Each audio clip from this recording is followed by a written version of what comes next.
This is the news story I actually wanted to talk about, but I thought you should talk about this one because you were hyping it so much I was on having it. Oh, Twitter. Yeah, oh. this one, Zaghari-Ratcliff, she's finally free. Yes. Oh my God, I had a passing thought today and I was like, should we have talked about this? But then it's obviously been a while now since she's been back. So let me just quickly talk about this. Yes, Free at last. please. Zaghari-Ratcliff and Ashuri head back to UK after her 6-year ordeal. So she was an Iranian British national, and there was a few other people have been released. A 6-year ordeal for the British Iranian prisoners, Naznin, Zaghari-Ratcliff, and Anousheh Anshouri has finally ended after they were released by Iran and free to return home to be reunited with the families. And these are the little kind of things that happen. And they, in the process, the British threw an American under the bus. Did you read that part? A I third dual didn't. national accused of spying, the businessman and wildlife conservationist Murat Tabaz was freed from prison on furlough, but his family said he feels abandoned in Iran by the British government. News of the two detainees. So there was a third guy. Um, he was a dual national, American and British.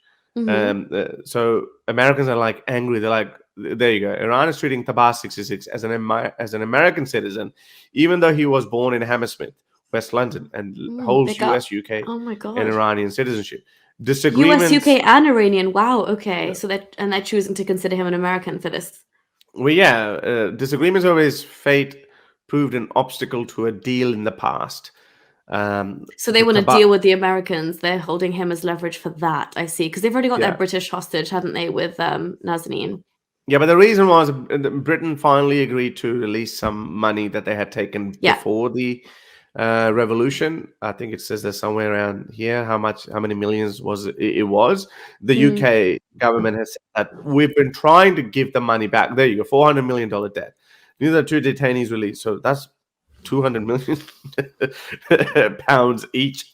I think with that kind of money, I'm pretty sure they could have slipped this poor third guy in as well, Tabaz. Honestly. And America But they want is that they want America to pay up for that. England's already paid, Britain's paid up, so now they're waiting for America to pay up. no, but imagine you're holding 400 million pound check in your hand, and you could not say, "Hey, add another guy in that." Anyway, No. Oh, no, yeah. Especially when he holds that, he also holds UK nationality, so they very much could have they vouched for could have, him. but they didn't. Yeah.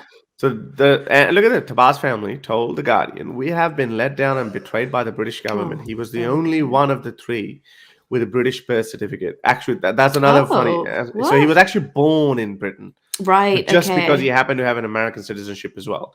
He has been left behind. We were not told about this arrangement except in a short phone call with the foreign secretary when it was too late to do anything about it. The British now just say he is an American problem.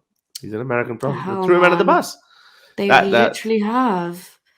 yeah. So anyway, but still, this woman Nazanin Zaghari, she needs to be celebrated. She's obviously uh, Nazanin, yeah. Nazanin, yeah, so she's back, so that's a good thing. But anyway, it was not clear to what extent the U.S. had endorsed the British bilateral deal, but a U.S. Congressman, Jim Himes, claimed Truss may have gone back on assurances that she had given to him personally that Tabaz would be included in the deal. So America is a little bit pissed off, but yeah, that's just sad. But anyway, how do you feel about her? You made quite a few tweets about it. Yeah, no, also that last paragraph you just moved up from was really interesting. Anyway, yeah. So, sorry, yeah. Truss hinted that the UK was negotiating solely on behalf of its own 3 detainees and not part of a wider package involving American detainees.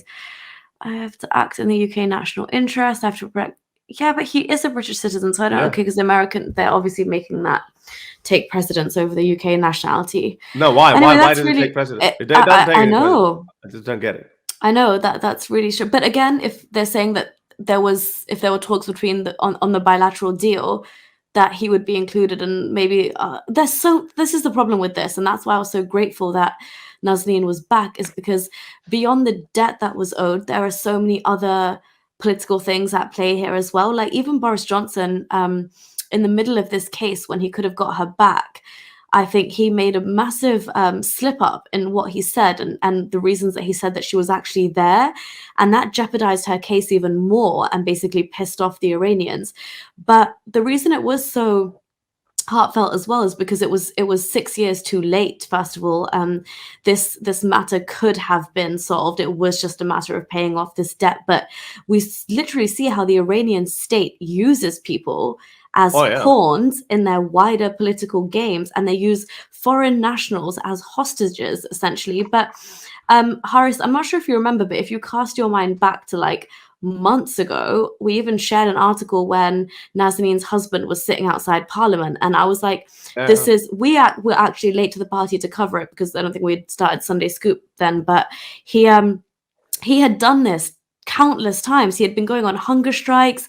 He was told not to go public with the whole case, like the other Anousheh woman that you talked about, and probably this other man as well. I haven't heard of him because The they four other Americans as decided. well.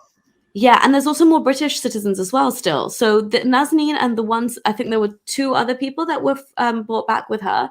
The They more were, British? Hang on, the more British people. I mean, yeah, obviously we know yeah. there's British and They're American. still, The sole British citizens. yes. They gave them 400 million pounds, and they could not get the other 3 or 4, however many there are. They couldn't get them. No. Nazanin and two other Anousheh. people at tops, yeah, was their thing. But the How massive is that bargaining a chip was Nazanin was their major hostage. And how again, sorry. how is that a success? I'm just showing Kyle Moore Gilbert as well. She was also British and Australian citizen, but Australia treated her as Australian. So Iran has a history of just taking Western tourists, and I don't know why. I mean, she's an academic. She was actually purely there, and she was accused of espionage and spying, and all that. That's why I just said there's just no point in going to these countries. Just don't go. Just don't go. Whatever happens, just don't go. I'm not blaming anyone. I'm just saying don't go. This is why I say, like, I mean, I'm nobody special either, but I would never go to Turkey either. Country like Turkey or Malaysia, I just wouldn't go. My friend just recently went to Bali, and they said, "Oh, Harry, you want to come?" I was like, "No, I'm not going to Bali." That's the one that I'm really, really annoyed about because I didn't tick off Bali from my bucket list, and now I'm just like, oh, that is one place I really just want to go and see. So that's really annoying. Obviously, there's still British nationals that are caught up in this, but again, it's so political in nature. Like Nazanin said herself, it took like 4 different foreign defense secretaries to get me out. Like, what were you guys doing? You have a debt, you pay it off. Like, it's not that difficult.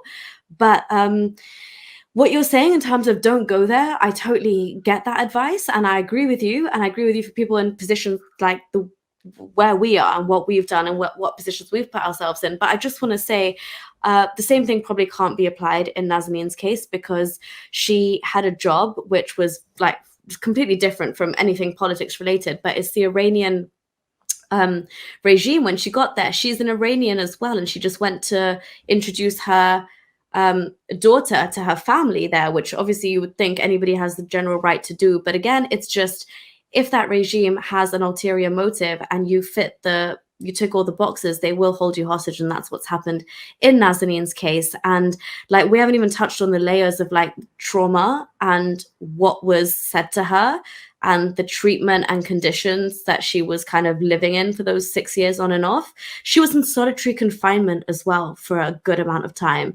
So if you just think about what that does to a person, and then having left your daughter and coming back to see your daughter when all these years have passed, you've got to make up for all this lost time as a mother. You've got to try and reignite that relationship with your husband when you've seen a whole different world of things. And then there was the whole issue of the sensitivity of her coming back and the plane landing, and also being like, what could Iran have asked her to do in terms of like, go back to England and make sure you don't say this or this, or get this. Like, there's so many things that need to be taken into account here. But again, I'm so happy she's back. You're right. It was that, like the Princess Haya news, was extremely good news for me to hear. And you could really tell how seriously hurt this family was when they were like, we have 6 years to make up for. We literally are going to take it one day at a time. They're going to go to the countryside and just take some time away and kind of start dealing with everything that you have to unprocess to get back to a normal family after an experience like that. Anyway, mad respect for her. And finally, the English government pulled through. Better late than never, I say, but 6 years too late for sure. And we can't forget about all the others that are still there.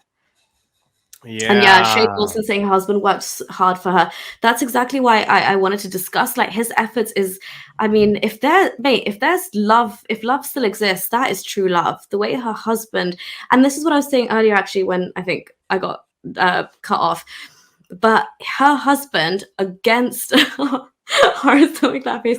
Her husband against every kind of advice that the government gave and the media gave and everyone gave. That's why Anousheh's case was kept private. Her husband was told, don't say anything. Let's just kind of deal with this behind closed doors and let's fix this. And he thought he didn't have faith, and good on him, because it took so much publicizing. It took the man to go on hunger strikes. It took the man to be standing out there with his daughter saying, we just need our family to be together again. And that's like, so many people stood by him. And I think that's why Naznin also got the reception and everybody was so invested in this story. So good on him for not listening to the Foreign Defense Secretary and also taking on the English government. And obviously in his post interviews when she got back, he was like, I apologize for like my stern voice against the English government and some of you MPs and your processes, but I had to do it. But like, thank you for stepping up.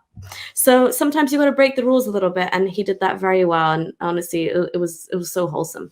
Okay, rant over. If you like these videos and want to support me in my activism, then you can support me on Patreon or PayPal. Stay free, everyone.